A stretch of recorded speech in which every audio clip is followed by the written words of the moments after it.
And then Rajaji, when Karunanidhi refused, Rajaji came out and said and gave a statement that the future of Tamil Nadu is finished, the future of the youth of Tamil Nadu is finished, and we are going to see all the households being destroyed by this. If MGR can forget about Karunanidhi, I would blame MGR. If MGR, who has been a die-hard champion against liquor in all his movies, if he could play havoc with people's lives with his liquor policies, why talk about Karunanidhi? In one movie, Why This Kolaveri? I'm sure you would have heard that very popular song. Right. Handle glassless scotch, scotch ice, ponnu kam. See, these are the kind of thing. Now, padichi paatha, yeravilla, kudichi paatha, yeridichi. I studied, nothing went to my head. I drank something, then it went to my head. These are the kind of things, in VIP, constantly he drinks. Our wannabe Chief Minister, Udayinidhi Stalin, his movies come with a lot of invitation to drinking. He openly talks about it, he sniffs drinks, he makes Sarak a very popular lingo. The other wannabe CM who is around, Vijay, all his movies have a drink as the main, one of the themes, or which will strike the people. Kamala Hassan came the other day. You know what that man has said? He said people should drink in moderation. See, these people have not died of drinking any vintage stuff. These people have died of drinking methanol. When Shivaji was in trouble on screen and when he drank, people cried and shed tears. Now when Dhanush cries because his lady love had rejected him, people stand up and say cheers. Things in Tamil Nadu, as far as I'm concerned, I would directly and openly put the blame on Rajinikanth and the post-Rajinikanth hero generations. Hello and welcome to India Today So South. The KALLAKURICHI liquor tragedy has claimed 59 lives so far. The chances are the numbers will go up. At least 150 people in very critical condition are in hospital as we speak.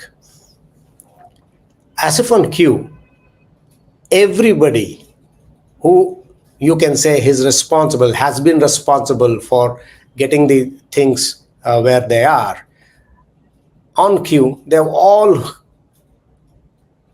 kind of mouthed the usual homilies following such a tragedy. The issue is that will any of this matter, or will the Tamil Nadu's liquor curse continue as ever?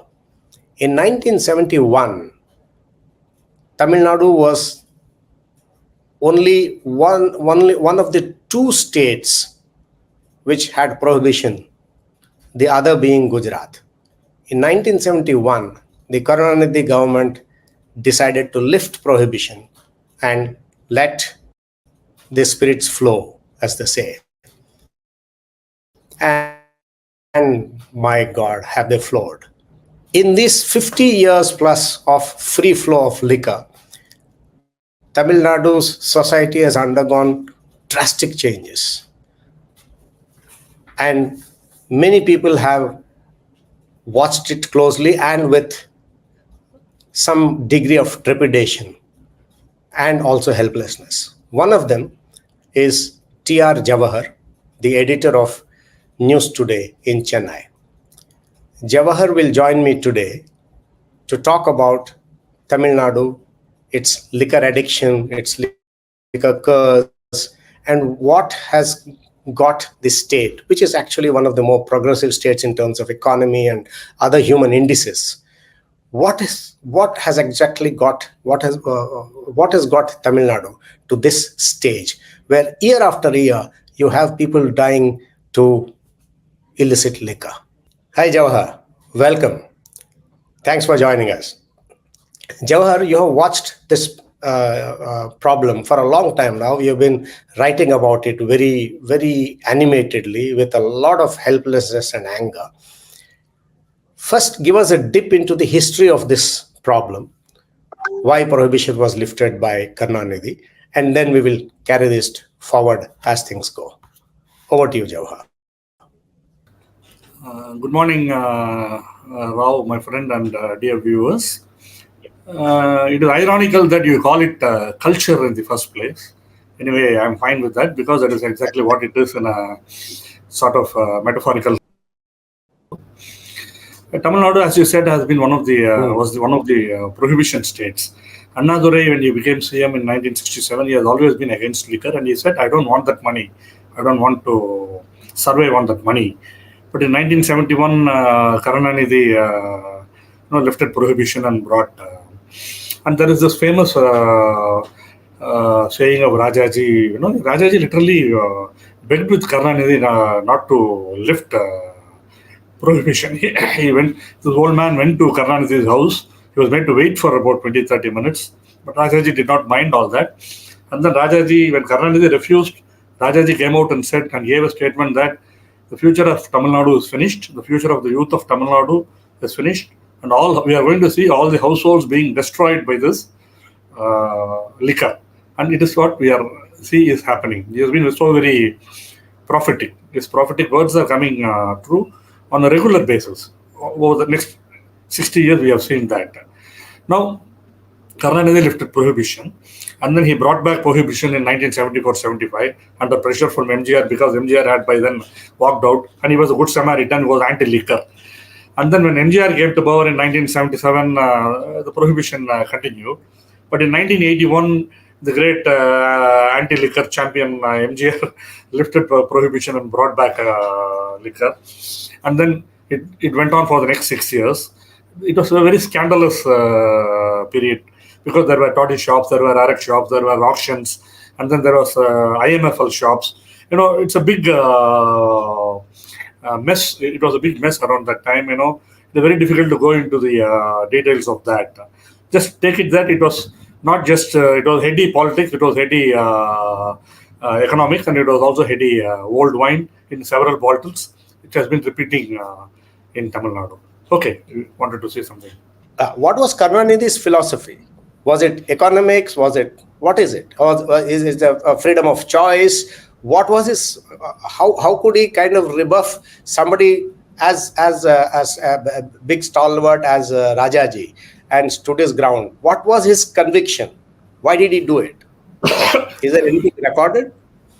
See, I would say that liquor has always traveled on corruption.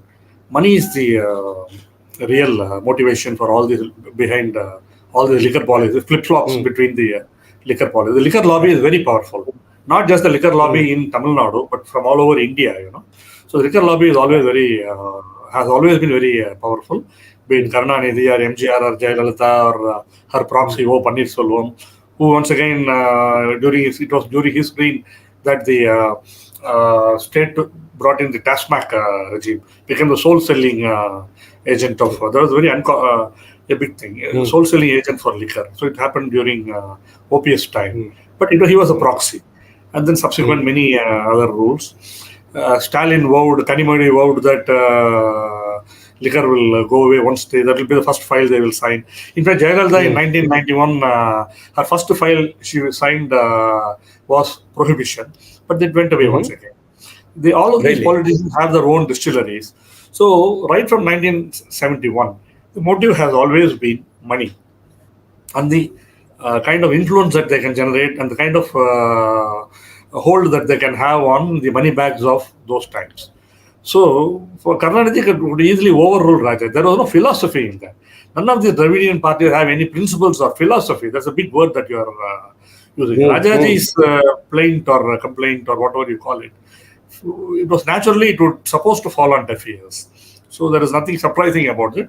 Karunanidhi won't even listen to his own ilk, or for that matter, MGR. If MGR can forget about Karunanidhi, I would blame MGR. If MGR, who has been a die-hard champion against liquor in all his movies, if he could play havoc with people's lives with his liquor policies, why talk about Karunanidhi?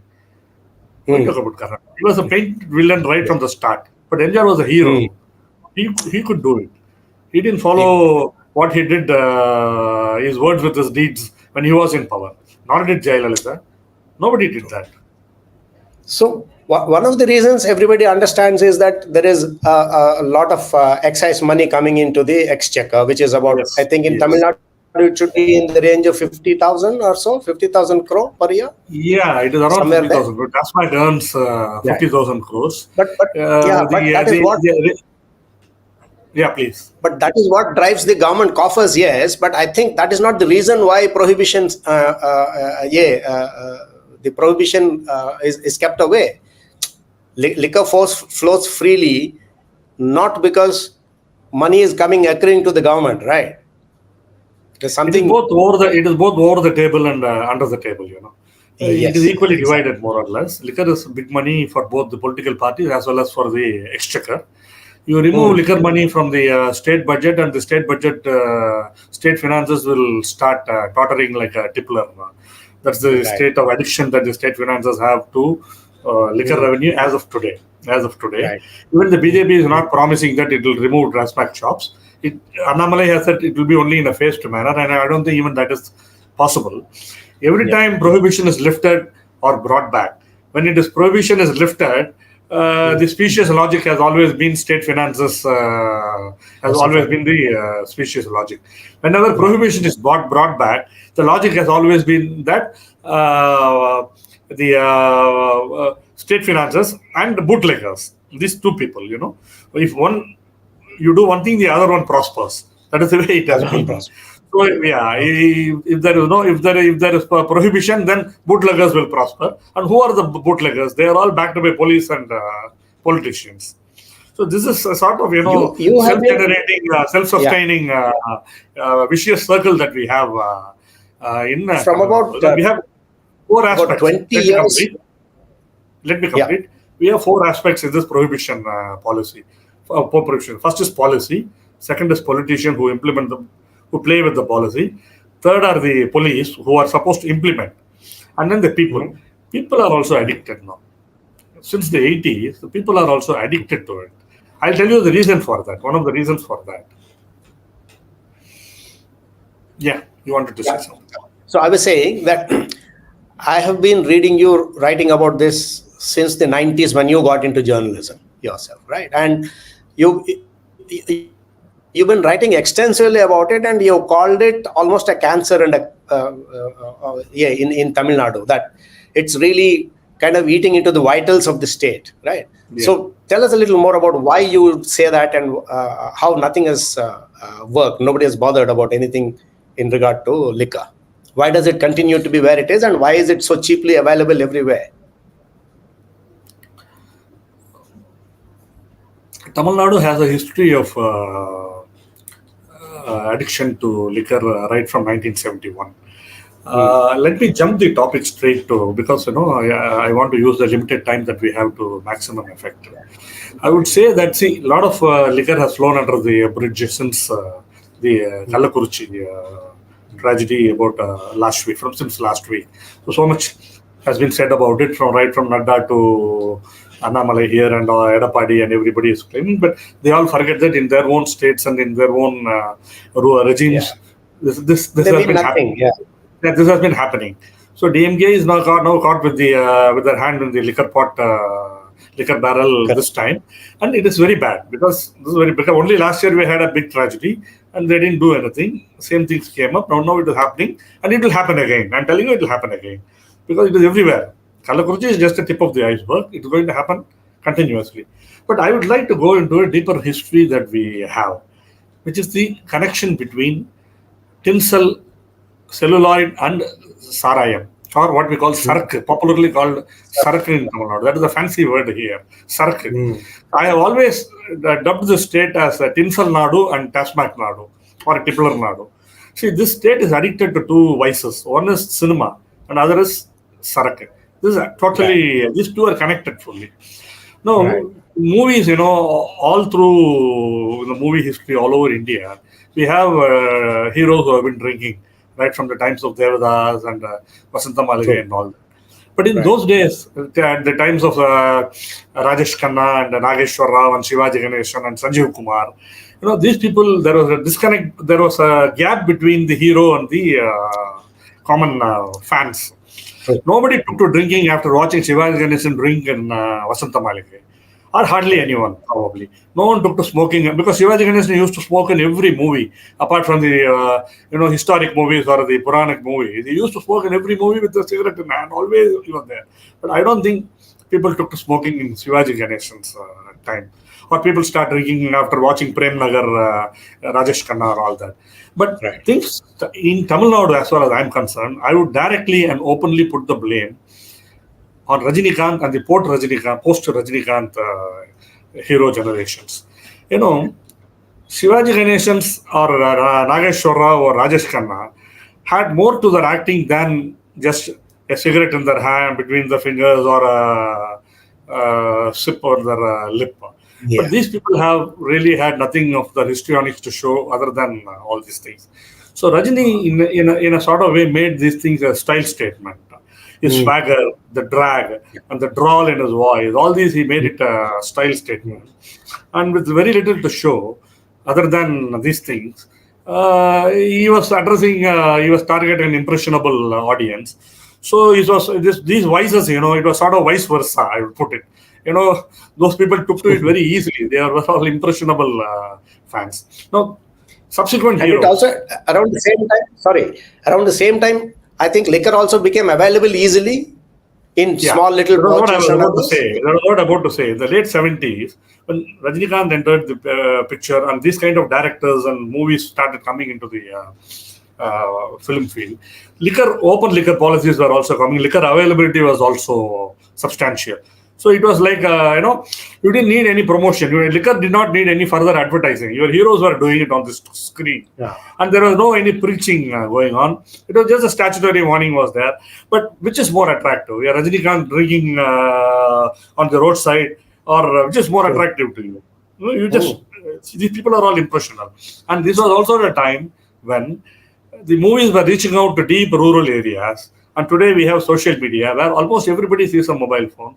The rural youth see everything. The rural ordinary farmer or ordinary folk see all these things. Right. Now, we have come to a stage where actor Dhanush, who is a very, very influential figure in the movies, a hero in the movies, every movie of his promotes liquor openly. Despite warnings by the censor boards, so many things happen. So, I don't think Tamil Nadu can be salvaged anymore. I'm very worried about the youth of Tamil Nadu. I'll quote a couple of songs of Dhanush. In one movie, Why This Kolaveri? I'm sure you would have heard that very popular song. Right. Handle glass, glassla scotch ice, ponnu kammu. See, these are the kind of thing. Now, padichi paatha, yeravilla, kudichi paatha, yeriduchi. I studied, nothing went to my head. I drank something, then it went to my head. These are the kind of things, in VIP, constantly he drinks. Our wannabe Chief Minister, Udayinidhi Stalin, his movies come with a lot of invitation to drinking. He openly talks about it. He sniffs drinks. He makes Sarak a very popular lingo. The other wannabe CM who is around, VIJAY, all his movies have a drink as the main, one of the themes, or which will strike the people. They mouth nice words, but and they also mouth Saraka. So it's an impressionable audience you have. So this is very difficult. I would put cinema directly responsible for the kind of the way these vices are now spreading all over. I think I'm not talking any elitism or any kind of preachiness, or I'm not being judgmental. I'm stating a fact that the youth of Tamil Nadu are getting deeply entrenched in this habit because of the post-Rajinikanth film hero generation. So you said it, I'm taking you back there. You said it that things cannot be salvaged in Tamil Nadu. So why do you say that? There's no way. Yeah, I think even I can say sitting here that there's no going back to prohibition. But without prohibition. See, when Shivaji was in trouble on screen and when he drank, people cried and shed tears. Now when Dhanush cries because his lady love had rejected him, people stand up and say cheers. So this is the kind of mindset that is completely entered. I'm not blaming the youth or being judgmental on saying. I'm saying that this what you call culture has been completely set in the minds of the people. Women drink. So it has become so commonplace. So I doubt whether it can ever be reversed at all. For Shivaji Ganesan, it was, or Nageshwar Rao, it was a broken man in trouble. Here it is a broken bro in trouble. It's a bro. The affinity is like that, They identify with these people. So I think this step has to come from the movie makers. They must take steps to ensure that some kind of they walk the talk on the statutory advertisements that they put on the screen, and they must stop all this kind of. Rajini stopped smoking after the Baba movie when Patali Makkal Katchi raised a hue and cry, and then he has stopped smoking and drinking on screen. But the damage has already been done. His damage he has already done over a period of 30-35 years. But he has stopped, but others have taken the baton from him. Are you suggesting then that the solution, or at least a part solution, can come only from popular culture, from cinema and other places? From cinema culture, there can probably, people should do that. People should do that. So they must take responsibility for what is happening. The second is that the police-politician nexus, I don't think that can ever be broken anymore, because it cuts across party lines. Even in Kallakurichi incident, two things have happened. Before the incident, people have gone to the police and told them. The police have said, we won't take your complaint on record. In fact, you will be in trouble from people in high places. Now, during the mass funeral on the banks of the river Gomukhi, after this Kallakurichi incident, Saraku packets were distributed, sold. Even during the funeral, it was sold. Really? So the reason why I say that, I'm finding little hope that this situation can be salvaged. And Kallakurichi, as I said, is only a tip of the iceberg. It is all over the place. And the sad thing is that all the VIPs now come and land in Kallakurichi, and it's a big pain, watching them coming and going, all with all their hangers on, and with that hangover coming over to Kallakurichi, and then it's a pain for the people already in deep trouble, already, and they have to take care of this VIP, cry before them again and again when the tears are already dried out. When Kamala Hassan came the other day, you know what that man has said? He said people should drink in moderation. See, these people have not died of drinking any vintage stuff. These people have died of drinking methanol. Even 10% is not moderation. Even a drop is enough to kill. And he says it's poison in moderation. He comes and says that is the kind of thing these people, because his thinking was that he must not wound Stalin in any way. This political correctness or people's incorrectness. Yeah, how do you balance this? Exactly. That's the problem. But one guy I admired in all this, Jawahar, is Siman.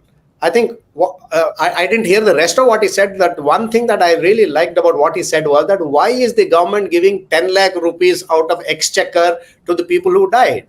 And why is it not recovering it from the industry, the guy who's made it, right? Why am I paying for somebody who, in effect, say, we should not be saying that people should drink and die. It is their right, right? So we can't say that. But now the tragedy has happened. Why are you punishing me as a taxpayer and not the guy who was actually dished out that illegal liquor, right? I think he made particular sense. Nobody else said this. Not even Annamalai, no opposition party. Yeah. So did you hear that? What did you? Yeah. Of course. He has been a consistent campaigner against liquor, and particularly against Tasmac shops, and of course the DMK government at large. He has been a consistent campaigner, but for some of his other activities, what I call tinderbox in my earlier interviews, you can't point out anything wrong against what he's saying generally about the Dravidian politics and all that. You can't point a finger at him. In fact, he is more convincing than Annamalai on many occasions when he talks about, and he is appealing to the youth. He has got about 8% votes, and he is one. These are the kind of leaders who can really influence the youth against liquor also. But the point that he has made about giving money solatium to the victim's family is correct. We should not be doing that, because even insurers do not abet suicide, or insurance companies do not encourage, do not pay. And this is suicide. The people who drank and died knew that they were imbibing toxic stuff, and it will. So you cannot do that. There was risk attached to it. Yeah. Exactly. There is this compassion aspect. There are a lot of homes here. Government itself runs away homes You can put the children there. There are a lot of activists. What happened to all the candlelight vigilantes who are always in Jantar Mantar? They can come over. What about Rahul Gandhi? He can come over. He can distribution of wealth. He can do it. Come and do it here. He can take care of those children. How many children are there? State government should not be encouraging giving, and CMN is on the dot. On point. I was appreciated for what he has been saying, and he has said it very boldly, without fear of any backlash or without fear of any reverse sympathy flowing, anti-sympathy. So he has been very open on that. I must appreciate that. Exactly. So to conclude this, I want you to expand on what this TASMAC is, especially for people not just in Tamil Nadu. There are a whole lot of other people. They have kept hearing this TASMAC. Annamalai has also been talking about TASMAC through that campaign that he conducted, right? So what is TASMAC and why is it such a, what do you call, it occupies everybody's mind in Tamil Nadu. What is TASMAC? See, I'll put it very simply, because it's very difficult to go through at great length. Right from 1971 to almost 2001 or something, for 30 years, there has been, we have been going up and down on the liquor, going high and low on liquor. The state policy, lifting prohibition coming back, arak, bootlegging, and all these toddy shops, auctions, and then rich people getting the auctions, politicians getting the toddy shops by auctions, and then MGR and Jaya and Karunanidhi encouraging private liquor barons to bring the MGR banned, brought prohibition in on January 1, 1987. January 1, 1987. But the by prohibition, he lifted, he closed all the toddy shops and arak shops. But liquor was available through the IMFL shops, and all the IMFL shops were owned by big barons. So that was a sleight of hand, actually. It was a sleight of hand that he did. So in 2001, the state became the sole seller of liquor. All the toddy shops, all the private, everything was closed. The state would acquire from the distilleries, do whatever needs to be done, and then it will be the sole seller. Automatically, the small level corruption became a big level corruption. But with the rise in price of TASMAC liquor, it was always unaffordable for the people, laborers, and all kinds of ordinary fisher folk. All these That's where there's illegal breweries. They earn the daily wage. If you go to a place called Ayodhya Kopam in Chennai on Marina, you can see that when they come back from fishing, they have the cash. They sell the wholesale fish to the retailers. They have the money. Part goes to the wife, part goes to the TASMAC shop. So of late, the TASMAC prices have been going up. Recently, it has gone up by 10 rupees to 40 rupees. So it has become unaffordable. But even without TASMAC sales, the spurious liquor has been a continuous thing. See, methanol is not the only thing that goes into the spurious liquor. So they just, burn whatever is available. They just make it into a brew and put it into the cauldron. So it is, even a drop is poisonous and fatal. We are talking about spurious liquor only when there is a mass death like this in Kallakurichi. But every day, people get blinded. People lose they have spine problems. People lose their livelihoods because they could not go to work. They have leg issues. Women have problems. Women drink. So this is a kind of cancer that is growing very, very fast amidst the people. That is why I said policy, politicians, police, and people. People are also addicted to it. So these education programs or enlightening programs of the people do not work anymore. That is why I said the message should come from people from the movies, people from but the more important thing is that the political police nexus has to be broken completely. The central government cannot simply afford to look away. And the worst thing is that we are talking about liquor here, but the worst thing in Tamil Nadu is ganja, marijuana, small children. Youngsters, 8 years, 9 years. It's available in front of schools. Forget about liquor, you can smell it. But this thing, you can't even get the smell. So we are on a Tamil Nadu's deterioration is on a high, really. It's a little high. You use a familiar lingo. So I'm not exaggerating. I'm only saying this as a fact, matter of fact. It's so sad. It's actually... Yeah, go ahead. So it's actually a kind of situation where the state is virtually floating, with 3 C's around it. The fourth C we are now inundated with is this attachment liquor. Yeah. Liquor flows like and flattery. drugs. Liquor flows like flattery, here. So, on that very somber note, let's end it. Hopefully, what we are saying is that we have to wait for another big event like this. Hopefully, just by providence, hopefully there are no more like this. It seems like only providence can do something about Tamil Nadu and its illicit liquor problem. Am I right? Yeah, because this is not going to be the end of it. Because maybe there will be cover up. This time the Nixos will be more careful and they will try to cover up, because there is a huge demand. There is a huge demand. There is a provocation from so many, as I have said. So there is a huge demand. So there is always supply is not a problem with the kind of Nixos that we have. I don't think any of these politicians are going to follow up their words with deeds, and the people are also not going to listen. The other elections are due in 26. So then we need the liquor to fuel the elections. So on that very somber note, Jawahar, thank you very much for joining us, and thank you viewers for tuning in. Thank you. Bye, Jawahar. Thank you. Thank you now.